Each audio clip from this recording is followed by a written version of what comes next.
Hey guys, you know what?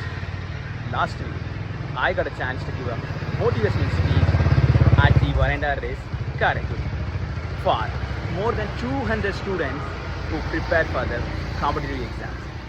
And I'm gonna show you guys what I have shared with them. First விஷயம் வந்து நீங்க competitive exam prepare பண்ணும்போது ரொம்ப கிளியரா 5 statement தான். Point number 1, fix your target. நீங்க என்ன எக்ஸாம் பாஸ் பண்ணணும்னு நினைக்கிறீங்களோ அதை ஃபிக்ஸ் பண்ணுங்க. அதுக்கு என்னது பாயிண்ட், ஆக்ஷன் பாயிண்ட்ஸ். அந்த டார்கெட் அச்சீவ் பண்ணணும் அப்படின்னா என்னென்ன செட் ஆஃப் ஆக்ஷன்ஸ்லாம் நீங்க பண்ணீங்கன்னா அந்த டார்கெட் அச்சீவ் பண்ண முடியுமோ அதை பிரிங்க. மூணாவது, அதுக்கான ஒர்க் பிரேக் டவுன் ஸ்ட்ரக்சர் ஒன்று இருக்கு. ஒர்க் பிரேக் டவுன் அப்படின்னா என்ன அப்படின்னா, ஒரு சப்ஜெக்ட் இருக்குன்னா 5 யூனிட் இருக்கும். அந்த 5 யூனிட்டை நீங்க வந்து ஸ்பிளிட் பண்ணணும், இண்டிவிஜுவலா பிரிக்கணும். ஓகே, ஒன்னா ஏன்னா எல்லாத்தையும் ஒரே நாள் படிக்க முடியாது.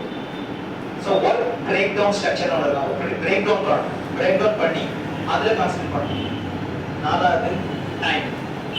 அதுக்கான டைமை நீங்க அலாட் பண்ணணும். எது உங்களுக்கு ப்ரிஃபரபிள் டைம்? 4 மணிக்கு சில பேர் படிக்கும், சில பேர் நைட் 2 மணிக்கு படிப்பாங்க. உங்க டைம் அதுக்கு தகுந்த மாதிரி பிளான் பண்ணணும்.